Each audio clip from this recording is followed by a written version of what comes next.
Kabir looked around, his eyes straining to see through the fog. He could make out the faint outline of what seemed to be a dilapidated building in the distance. It was the same palace they had seen earlier, but now it was worse, more twisted, more sinister. "This doesn't make sense," Kabir muttered. "How did we get here? We were outside the palace just a moment ago." Raghav didn't have an answer.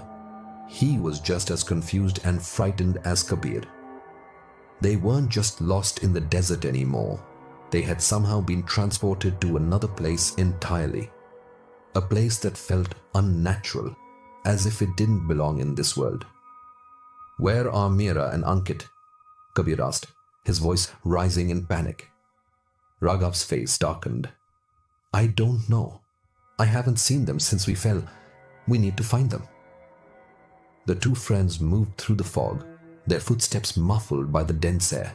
As they walked, Kabir couldn't shake the feeling that something was watching them.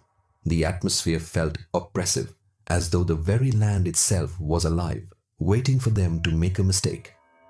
Suddenly, a low guttural sound echoed through the fog, a sound like something large and menacing moving toward them. Kabir froze, his heart leaping into his throat. "What the hell was that?" Raghav whispered. Before Kabir could answer, the mist seemed to part, revealing a dark figure standing in their path. It was tall, impossibly tall, and it moved with a fluidity that was both graceful and terrifying. Its face was obscured by shadows, but Kabir could feel its cold, penetrating gaze on him. The figure's mouth opened, and a voice, deep and hollow, echoed in the air. "You cannot escape." Kabir's blood ran cold.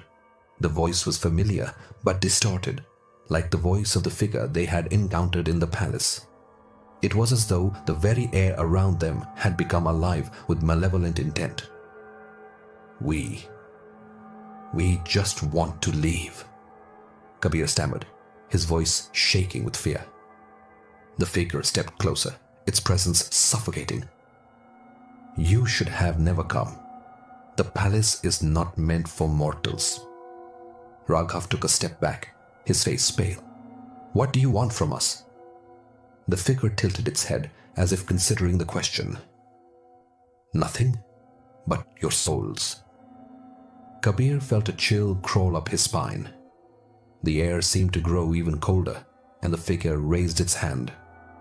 With a single movement, the fog around them began to swirl, forming into shapes, shadows of figures, some human, others monstrous. They surrounded Kabir and Raghav, moving closer with every passing second. In the distance, Kabir thought he saw a flicker of movement. Meera and Ankit, he hoped, were still alive. He couldn't let them fall prey to whatever dark force controlled this place.